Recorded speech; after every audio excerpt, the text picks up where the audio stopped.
We go. This is NSCA Chapter 8, and we're getting a little deeper into the exercise psychology and goal setting. We're now into presentation number 2. This is specific to goal setting. Goal setting itself in the book, they do a pretty good job of kind of outlining this. They talk about being a strategy for increasing a level of participation, in some exercise programs, and they talk about being a tool for the client. Now, I will say this, it's unique to the person, and there's a bit of a collaborative process to design best of fit. If we just take a moment and we just kind of think through like what kind of goals we would come up with our clients, I mean, what are some that come to mind? They might be things like, well, I'm going to go ahead and increase my bench press. I want to lose 15 pounds. I'm going to get buffed for a vacation in a couple months. I definitely want to feel better.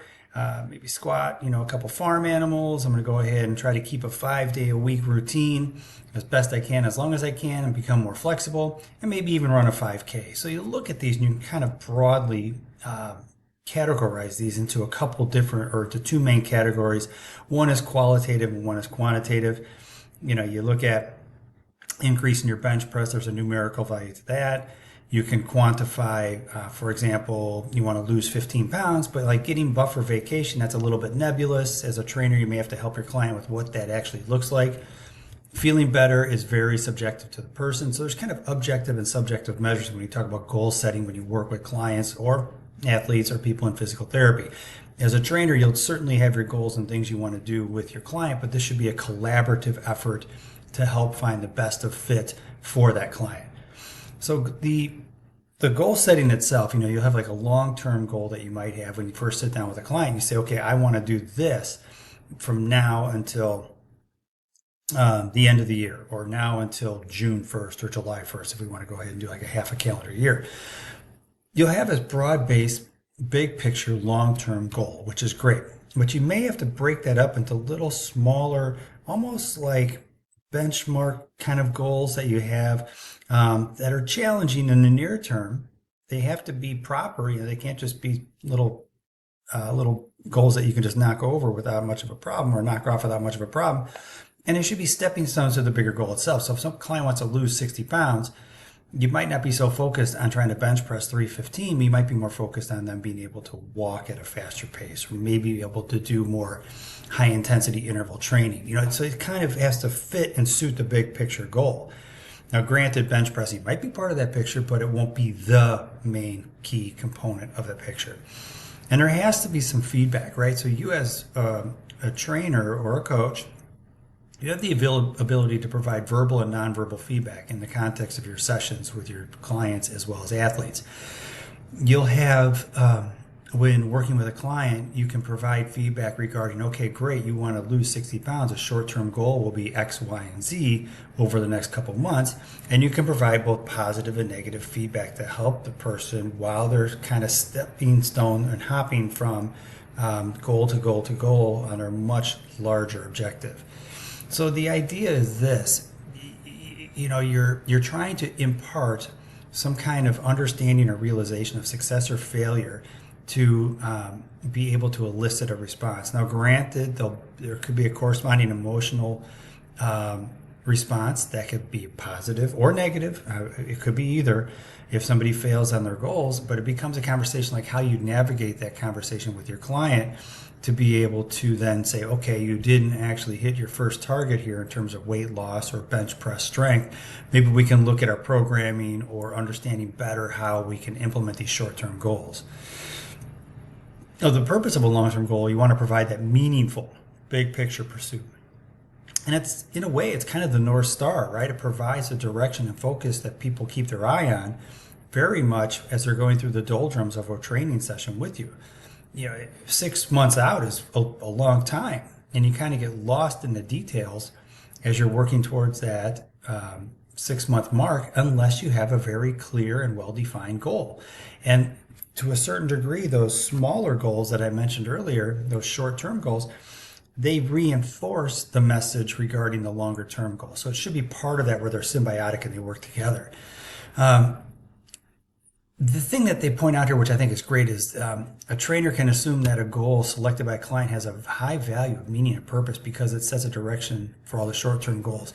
And I agree with this, because when a person comes in, they tell you they're fit, unfit, or a person comes in, they tell you they want to be fit, or they want to fit into a dress for a wedding, or they want a beach vacation, whatever that is, they've just given you the value proposition, and they've given you a pretty sizable lever in terms of how to motivate that client towards those long-term goals and how to basically hold them accountable in the process. I mean, I'm not saying you're going to use it against them, but you certainly will reflect back to it once in a while and say, yeah, that's a great job. I mean, you're leaning out, you're getting pretty buff here. It looks like you're getting stronger too. I mean, I think you're really going to enjoy your beach vacation. I mean, that's a real simple kind of reinforcement tool. So the short term itself, and you're having these conversations, they're the strategy that give you those stepping stones. But I will say this, the short-term goals are useless if they're not aligned with the long-term goal. The short-term goals are useless unless you have a commensurate amount of difficulty that should be built into the person's skill level. If it's too difficult, the person will just shut down and not care. If it's too easy, there won't be any kind of training response. So there has to be a happy medium, almost like Goldilocks. And then you have to be able to, as a trainer or a coach, be able to provide the right feedback bullet points on the little victories that client has from session to session to session going towards the longer term goal. So when you look at this, they kind of encapsulate that a little bit down here. But you want these little victories, because these little victories create this kind of positive feedback cycle for your client and help your clients be able to stick to their goals and program in a longer term, bigger picture. So I talk about process goals, outcome goals, performance goals, and interval goals. And I will say this, I'll just kind of put these up here. You can pause me and read through them. I'm not going to bury you guys in listening to me read through each of these, but you'll use all of these when you're working with people. You're going to have goals that are within the moment, and it's more process oriented, and you'll have some goals that'll be outcome oriented. You want to lose the 60 pounds, great. The process goal might be what you're doing workout to workout to workout to achieve the 60-pound weight loss, or to bench 315 pounds. And performance goals, they note, are kind of in between. There's kind of like this on a continuum between process on one side, outcome on the other, and performance is in the middle, and that kind of flows back and forth basically based upon what you're trying to achieve with your client and also how your programming is arranged. So I'll go ahead and just put each one of these up here. They're cut right from the book. You can take a moment and read through them. But you'll notice with process goals, they have a little bit more autonomy, meaning the client, have more autonomy. They have a little bit more control over those goals. The outcome goals themselves are usually like the lose 60 pounds, bench 315, those kind of hard number goals. When you look at performance goals, the performance goals themselves, they describe it as this, and I would kind of urge you to read through each of these in the book, because I know you see them somewhere else later on. But they are, like I said, on a continuum of personal control from low to high. And there's kind of like they put performance goals like smack in the middle of a continuum, on a continuum as a much bigger process. And so you have outcome on one side and process on the other. And so, you have some goals that are highly controlled by the client, and some that are very much controlled just based upon the outcome itself. And the client really doesn't have much control over those goals other than the process leading to trying to achieve those, right? So you think about what happens. I can only control what I can control in the moment. I can't control losing 60 pounds at this moment, but I can definitely work towards that as a much bigger picture, 6-month goal, 10-month goal. And I think the book does a pretty good job here, but I think what happens is they can only go so deep into this because really this falls under the auspices of sports psychology, which would be like our KIN 223. And then you talk about interval, partially on the bottom here, interval goal, for example, during a periodized resistance training program, a client may want to improve maximal strength on the squat or bench press. And so you can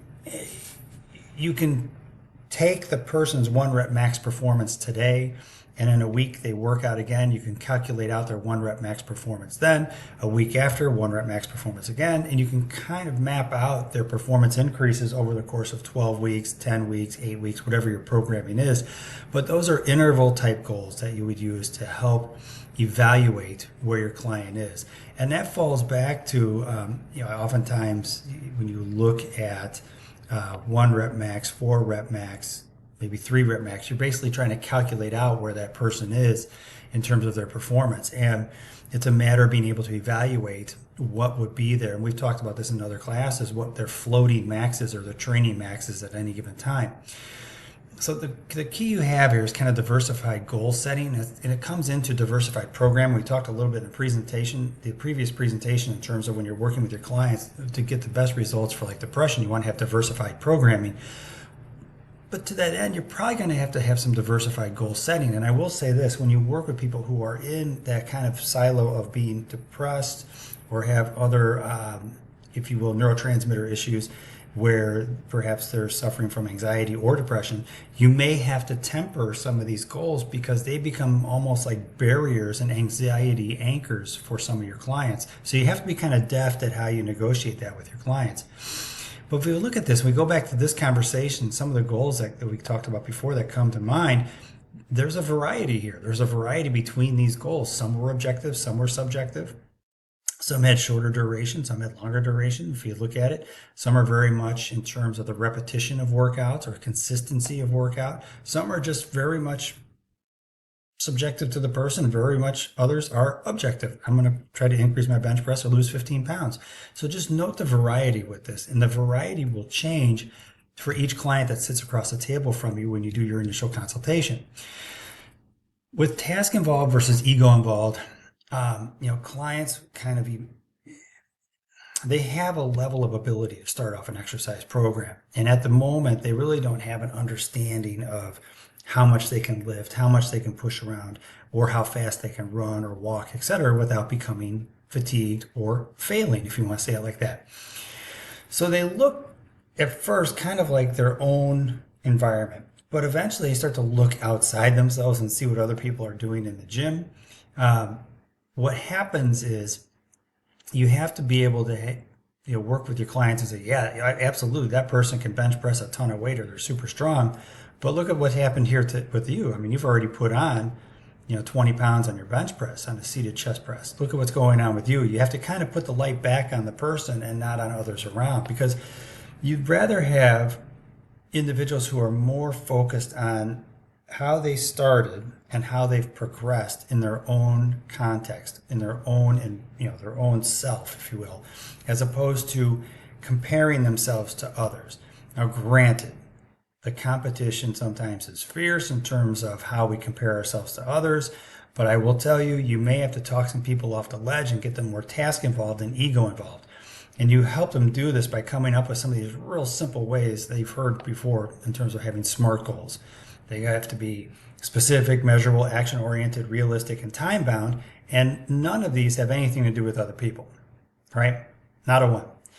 And it's a matter of understanding what these goals are. So if you think back to maybe some of the stuff that we had in terms of what are some goals that we can come up with, we had some that were bench press more, squat farm animals, be more flexible, run a 5K. Those are kind of specific and they're measurable, right? And then you have, I'm going to work out 5 days a week. All right, that's going to be very much specific. It's measurable. There's an action component. And is it realistic? Perhaps. And then maybe you're going to say, I'm going to lose X amount of weight in a certain amount of time, or I want to bench 315 by July 1st. Then there's a time component. So there's an urgency to it. And this should be a collaborative process. It's not like you walk in one day and say, okay, Janice, we're going to do this, this, and this, and you don't let the person have a voice. When you're working on creating goals for your clients, it's a matter of having a collaborative effort to go through and utilize these SMART goal philosophy to be able to have a dialogue with your client to come up with goals that are appropriate to the person, that have a task orientation, and also allows the client to have some say in the process, so they have some also autonomy, and also they have some kind of locus of control in their own decision making. So with that, guys, hopefully this helps you with the goal setting. I'm going to break out to the next presentation.